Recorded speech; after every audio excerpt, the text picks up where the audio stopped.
Yeah, the expedition started in Kerala, which was possibly the best place for it to start, given that everything's kind of really just set up there. We could just focus on the kayaking. We didn't really have to worry too much about the logistics, because it turns out there were people there who were really, really on top of it. The Indravati was our first real river, and it was like a lovely introduction, I suppose, to expedition kayaking in unknown places in India. The kind of place that it flowed through was just fantastic, just really amazing. Nice big river, good fun, beautiful camp spots, fun whitewater. The Pulbani was our first serious river. It was a one-day trip. Big gorge, 10k of really good quality whitewater, lots of big class 5 drops, just one of the best days ever. The reason you go expedition kayaking. Moving further north, we headed to the Sank River in southern Jharkhand. The Sank is actually the hardest river, I'd say, I've ever paddled. I'd say it was also one of the most dangerous rivers I've been on in terms of the features on it. I mean, I think it's just the way the rocks are formed, especially towards the beginning of the river. But it also means that it's really challenging, it's really tough, and therefore it's probably still one of my favourite rivers of the trip. Hard days on the water, but so much quality whitewater in amongst the scary bits that is incredibly worthwhile in a beautiful gorge. The second day of the river, though, was actually really fun and became much cleaner, much safer, which is probably the reason I can take that massive beating right now, because I knew in a way that I'd be fine if I swam-ish, which was the case, so that was good.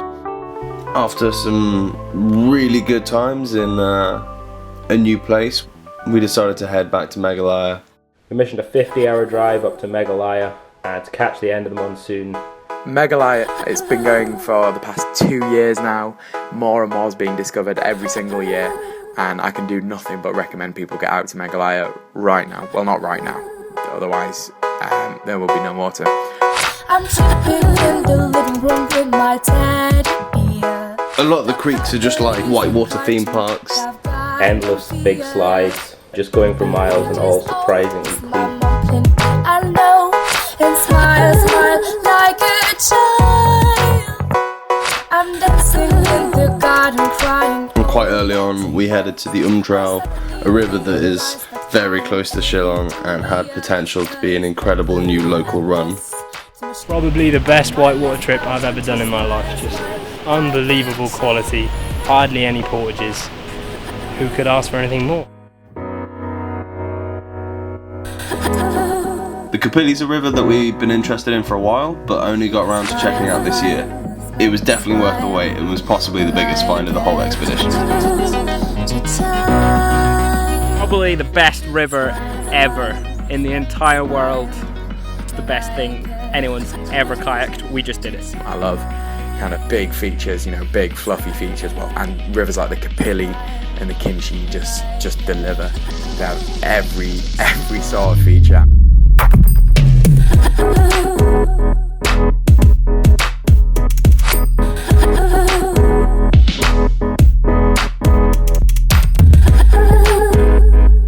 It was probably the most intense kayaking trip I have ever taken part in. Creekbar was definitely our most committing first descent of the trip.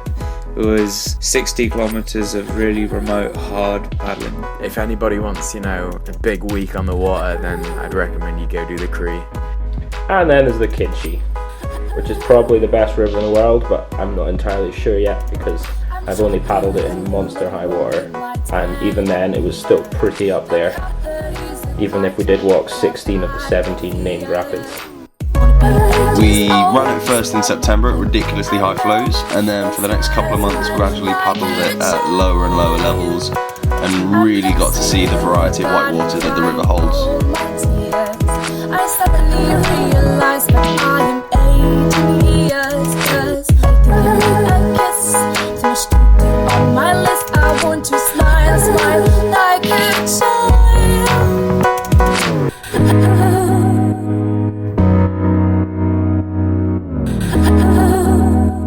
Everything about the Kinchi is just fantastic, and so if anybody's going to Meghalaya, it's kind of the must-run river. Like a child. Himachal Pradesh is in the far northeast of India, where the different rivers flow out of China across the nearby border. We went to 8 rivers in 4 drainages and barely scratched the surface of what's possible out there. The Siang charged into the biggest waves I've ever seen. It was a natural playground and it was just so much fun.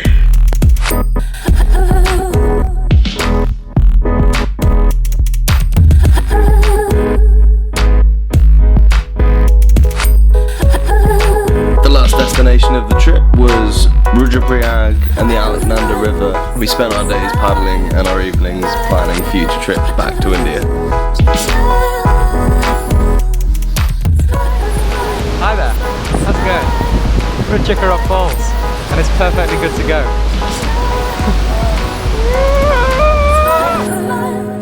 So this is what keeping a low profile in Maoist Orissa doesn't look like. Where is it?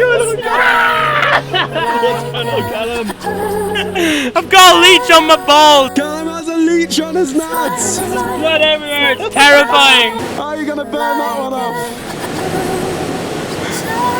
In San Quentin, these become big chubby. Longer than an inch, shorter than a foot. Probably reach the other side on a warm day. Usually I have to go to horse doctors. I refuse to say a sensible word in this camera. Point blank refuse. I'd like to claim all the credit for the success on that last rapid, but I'm going to have to put like 99% of it down to the pan, which I believe got me out of that hole. I think without the pan I'd still be in there right now. So I'd just like to say a big thank you to the pan, and yeah, I won't be running a river without one ever again.